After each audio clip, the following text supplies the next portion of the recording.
And this one you paid because you've had to listen to. Here's one more story. And this is another true story.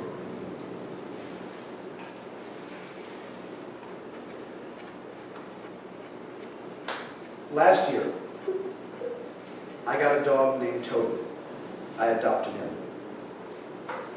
Toby was a little rambunctious thing, and he still is. This is before I got King, and my little Toby I'd had for, almost 2 weeks, when Toby ran off and ran out into the woods and was lost. I searched for hours looking for him, trying to find him. Nicole came and helped me look. Cindy came and helped me look.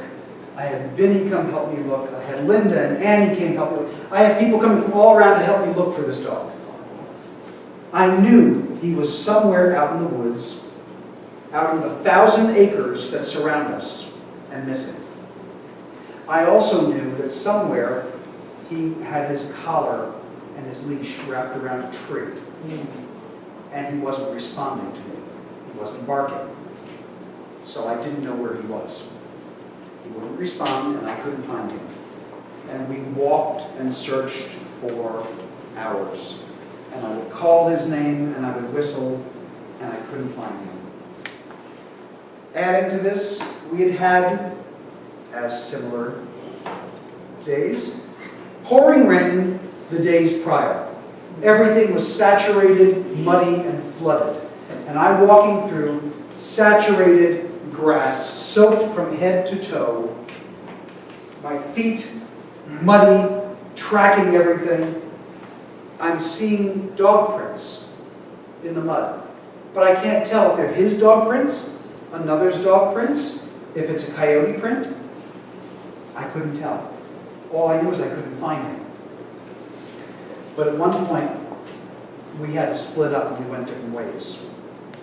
So while I was walking, I said, if I were a dog, I would look for the most overgrown set of grasses to walk through that are kind of like a path, just to be difficult. And so that's what I did.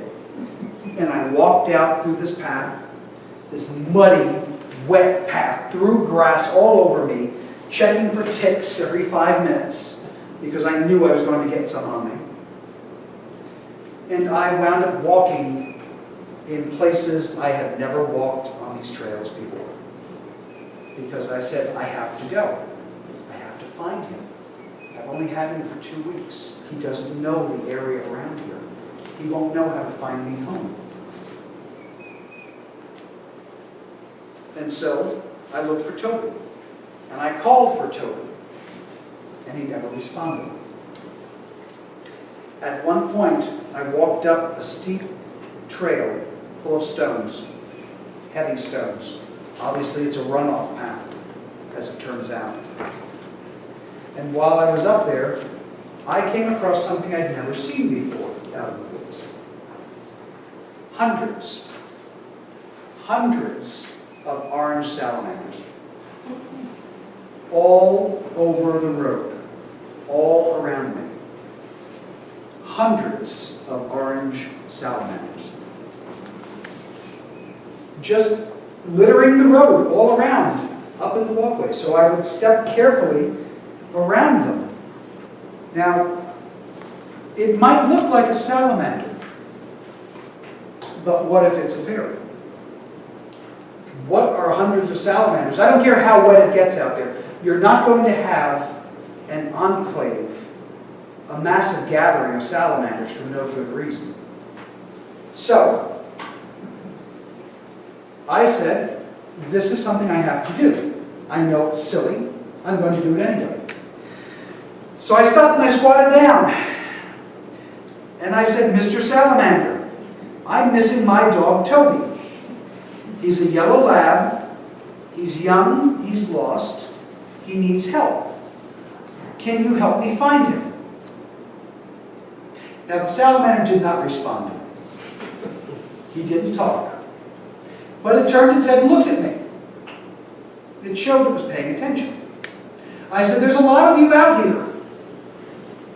Do you think you could pass the word around that Toby is missing?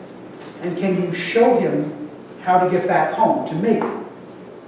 Now, I wasn't sure where I was at this point, because when the paths get overgrown and wet down, you've got to guess as to what's a trail, what's a runoff, and what's wishful thinking. And after hours of walking around, I came across this. So I gave my plea and said, I have to go. If you find him, can you send him home? I walked up, wound up running into a friend of mine at the end of the road who was also looking for Toby. I said, I'm heading back down towards the house. I've got to call the people that I adopted him from and tell them that, yes, I know I've had him for 2 weeks, but he's missing. And so I did. I came home and I called them. So she was on her way to come and help me look. Maybe he'd respond to her voice. About a half hour after I'd come back in from the woods and made that phone call, I got a call from one of my neighbors up at the end of the road who said, I thought she was calling me to come say she was going out with her dog again to go looking. She said, I've got your boy in my house. Come get him. He came out right where I had last been, up at the end of the road. After I'd seen all the salamanders and walked my way through, found my way back onto the path, he exited the trail, following right behind me.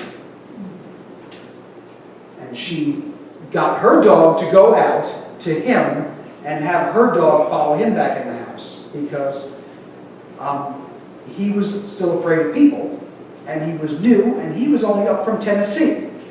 He's not a New Yorker dog, he was from Tennessee. So Toby came home, and I tried not to let that little shit out of my eyes for anything. But I attribute some of his finding to